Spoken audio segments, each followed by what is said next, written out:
सतगुरु मिल के नित्य उठ दर्शन पाना तो नित्य उठ दर्शन पाना तो गुरु का बालक छोड़े जेल कड़ी बालगाल में फंसी आत्मा पार्वती की कैद पड़ी पार्वती की कैद पड़ी हमारे प्यारे सतगुरु जी का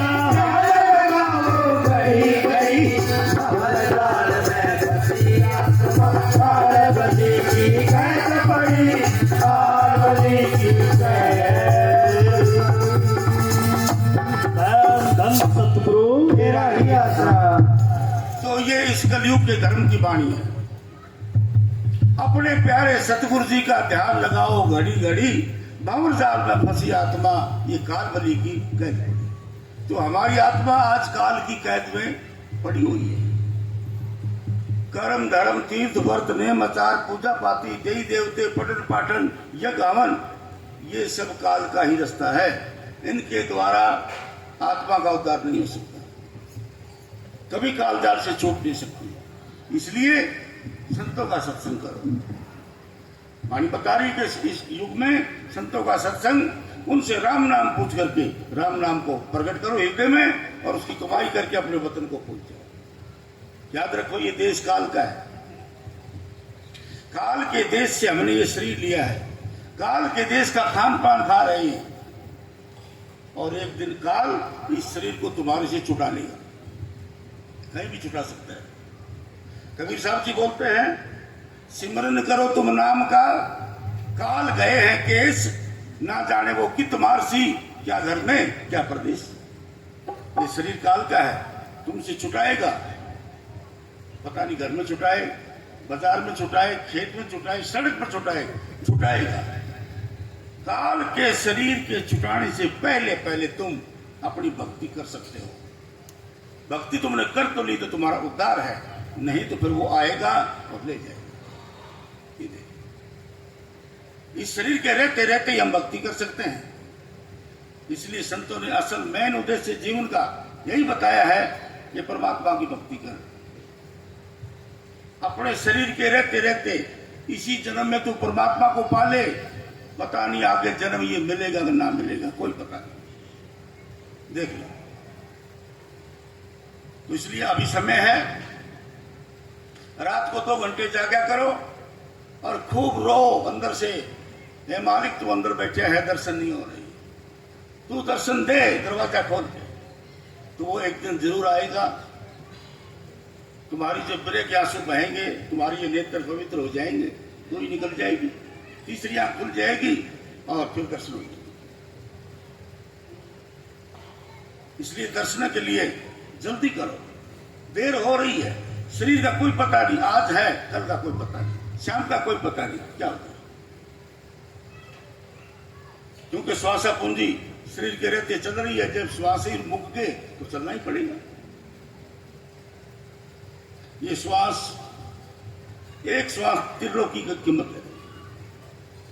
देख लो, जब राजा सिकंदर अंत समय में रोया था ना, जब उसको आभास हुआ था कि श्वास बड़े अनमोल और कीमती हैं और मैंने श्वासों की पूंजी व्यर्थ ही बर्बाद कर दी। जब उसे पता लगा कि अब मैं मरूंगा, तो अपने वजीर से कहने लगा, हे वजीर, इस सेना से पूछ मेरे को कोई इतने सांस उधारे दे दे, मैं अपनी माँ के बाप के दर्शन कर सकूं, अपने बाल बच्चों से मिल सकूं, मैं उसको आधा राज्य दे दूंगा। वजीर ने सबसे पूछा, भाई राजा तुमने आधा राज दे देगा, इतने सांस दे दो, घर पहुंच जाओ, क्यों कर दे दिए नहीं जा सकते ये श्वास। नहीं बोला, अरे सारा राज दे दूंगा और मैं तो मांग के खा लूंगा, इतने मैंने सांस दे दो। पर अफसोस होया कि किसी भी कीमत पर महाराज एक श्वास भी नहीं मिलता। बोला, मुझे अफसोस है, अगर ये पता होता श्वासों की पूंजी इतनी कीमती है तो मैं इस प्रकार बर्बाद ना करता। सोच लो तुम भी, ये श्वास तुम्हारे हाथों से जा रही है, फिर पछताना पड़ेगा। इस श्वासों के रहते रहते यदि गुरु की भक्ति कर लेता तो मौज हो जाती। आज हम माया के फंदे में उलझे पड़े हैं और माया तो काल की दासी है, वो किसी को भजन थोड़ा ही करने देगी। भाई यूं ना सोचियो कि दुनिया के दुख दर्द दूर हो जाएंगे फिर हम सिमरण भजन कराएंगे। गलत बात या सड़क चू नहीं चलेगी। देख ले हर सड़क चू में पानी पीना पड़ा। कोई घोड़ा था और इस तरह गर्मी पड़े थी और उसने कितने लंबा जाना था, तो उसने सोचा भी घोड़े में पानी पिया लियो, दूर चलना है, धाम चले जाओगे। तो एक जमींदार के खेत में रेट चलने लग गया, तो रेट का नहीं ले गया उसने घोड़े ने। आकर नाली चाल थी पानी की, नाली का ले तो गया लेकिन वो रेट की सड़क चूतर घोड़ा भी देख की पा रहा। बच्चों पानी पी लेते ना, बहुत लंबा सफर करना है। फिर मोड़ के ले आया और फिर रेट की सड़क चू और फिर बात जाओ भी देखते। मानो पानी तो पियाना था घोड़ा ने, पीओ को नहीं। तो वो कहने लगा जमींदार है, बोले हाँ भाई तू या एक बार तेरी या रेट और सड़क चू बंद कर देने। बोले सड़क चू तो मैं बंद कर दूंगा, फिर घोड़ा का पानी हाथ में लगेगा, या सोच लिए। जबकि डोली पानी पड़ा था, क्यों लाटा थोड़ा पड़ा है, डोली पड़े। तो उन्होंने रेट बंद कर दिया। वो घोड़ा उल्टा मोड़ के ले आए नाली में पानी पानी उल्टा घोड़ा का मुंह पर पूछे बोले रेट चला, तो जो रेट चलाया वो घोड़ा फिर भी देखिए पाई। पानी तो जरूर पियाना था, बोले पानी तो जरूर पियाना था, तेरे द्वारा वो चाबुक सेक नहीं। बोले वो तो है, बोले वो लगा इसके ऊपर। जो चाबुक लगाया उसके घोड़े के पान नाली का में रेट भी चल रहा, आराम का पानी पिया। मैं या कौन सो इसी दुख दर्द में सड़क में पानी पीना पड़ेगा। यूं ना सोचियो कि ये दुनिया के दुख दर्द दूर हट जाएंगे, ये कौन हटे।